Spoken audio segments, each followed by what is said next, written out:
Los evangelios son un conjunto de relatos que nacen de manos humanas. Comunidades cristianas inmersas en un contexto social, económico y político específico que buscan contar su verdad sobre Jesús. Oh, yes. Por eso, para lograr siquiera acercarnos de mejor manera a la buena nueva de Dios en Jesús, es importante reconocer y comprender los signos y símbolos presentes en cada relato desde esta óptica contextual. Lo importante no es lo que dice el texto.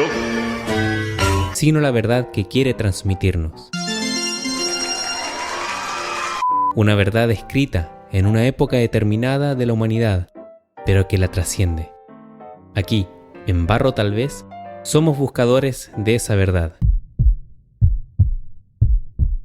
Aquí comienza un nuevo episodio de Barro Tal Vez, un podcast para volver a la fuente.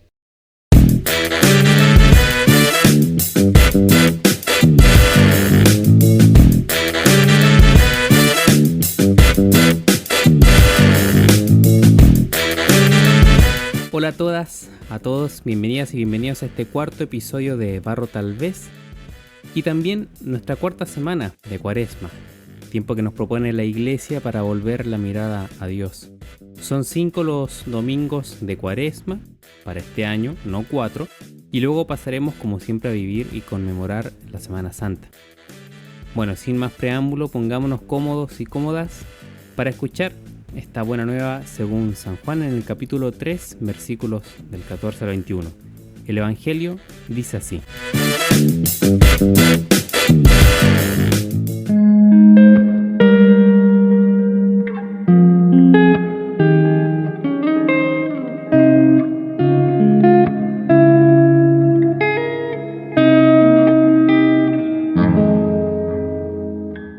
Y del mismo modo que Moisés elevó la serpiente en el desierto, así tiene que ser elevado el Hijo del Hombre, para que todo el que crea tenga en él la vida eterna. Porque tanto amó Dios al mundo, que entregó a su Hijo unigénito, para que todo el que crea en él no perezca, sino que tenga vida eterna. Porque Dios no ha enviado a su Hijo al mundo para juzgar al mundo, sino para que el mundo se salve por él. El que cree en él no es juzgado, pero el que no cree ya está juzgado, porque no ha creído en el nombre del Hijo unigénito de Dios. Y el juicio consiste en que la luz vino al mundo, pero los hombres amaron más las tinieblas que la luz, porque sus obras eran malas. Pues todo el que obra el mal odia la luz y no se acerca a ella, para que nadie censure sus obras. Pero el que obra la verdad se acerca a la luz, para que quede de manifiesto que actúa como Dios quiere.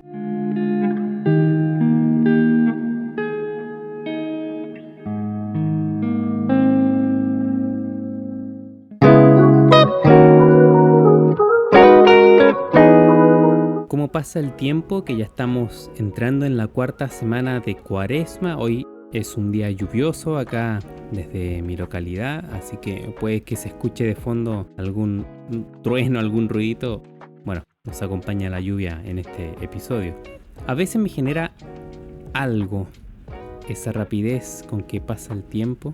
Es como si quisiera que la vida fuese a pasos un poco más lentos, porque me da la sensación que hay cosas que me voy perdiendo, conversaciones, respirar lento, mirar un rato largo el cielo.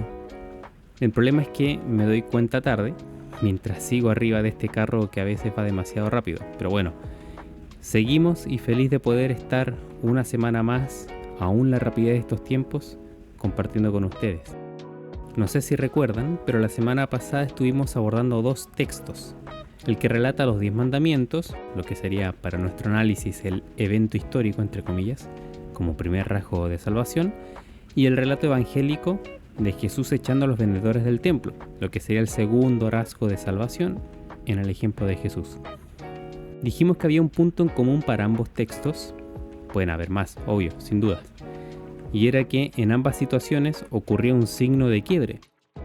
Para uno, los mandamientos, para el otro, la muerte de Jesús en cruz, mencionada hacia el final del Evangelio. Decíamos, entre comillas, signo de quiebre, como forma de definir que una realidad pasa a otra realidad nueva y sobre todo liberadora, y que ello era directamente producido por la presencia de Dios.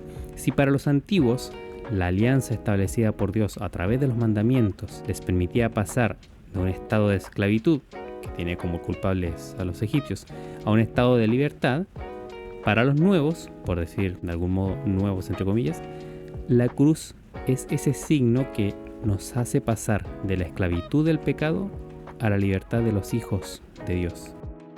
Ese cambio de paradigma, ese cambio de estado, tanto en los antiguos como en los nuevos, es producto de la alianza que establece Dios con su pueblo amado. Somos libres, decíamos, porque alguien nos amó con extremo amor. Por eso Cuaresma es el tiempo propicio para bajar un cambio, desacelerar la vida y poner la mirada en aquel que nos ama, poner los ojos en Jesús. Así terminamos la semana pasada. Para esta semana tenemos en la primera lectura el segundo libro de Crónicas, donde se relata que Dios ha sido, y es obvio, guía del hombre en su historia, y que esa guía ha sido con paciencia y sobre todo con misericordia.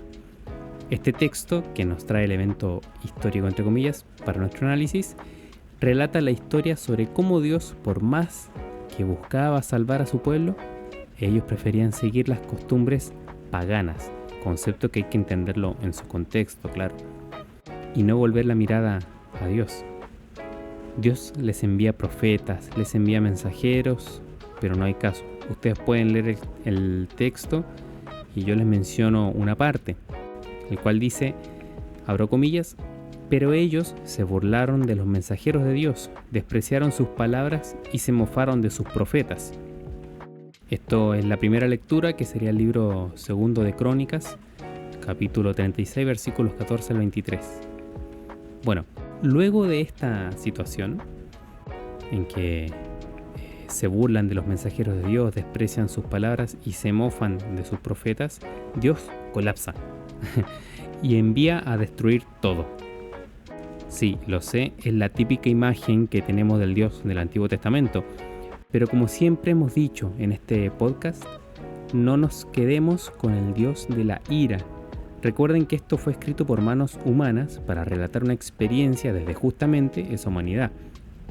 Bueno, que el templo de Jerusalén, como nombra el texto de la primera lectura, se haya quemado o no, producto de la ira de Dios, la verdad no es relevante, como tampoco lo es que sea o no verdaderamente un hecho, que esa situación haya ocurrido históricamente. ¿Por qué no es relevante? Primero, porque el hecho histórico que estamos relatando, que estamos analizando, es la humanidad siendo guiada por Dios. De hecho, por eso es que el libro se llama Crónicas, porque va relatando, según San Jerónimo, que fue quien nombró así este relato, le puso el nombre Crónicas, va relatando la historia de la salvación. Y segundo, porque la quema del templo y la ciudad podemos comprenderla como imagen de la historia de la humanidad y su comunidad. Es decir, en su significado más profundo, atentos con esto, la destrucción del templo alude a la destrucción realizada por el pecado, el cual rompe la imagen de Dios que lleva el hombre en sí mismo. En este sentido, la ciudad cae porque sus habitantes y guías han decidido traicionar la fidelidad de Dios, han violado las leyes de la alianza. Entonces, repito, no es la ira de Dios lo importante, sino la traición al vínculo con Dios. Aquí está entonces la relación con el evangelio que acabamos de escuchar y que escuchamos también ayer en las misas, que ustedes pudieron escuchar en las misas de sus parroquias. El evangelio, si se acuerdan, decía: el que cree en él, Jesús, no es juzgado, pero el que no cree ya está juzgado, porque no ha creído en el nombre del Hijo unigénito de Dios. Y el juicio consiste en que la luz vino al mundo, pero los hombres amaron más las tinieblas que la luz.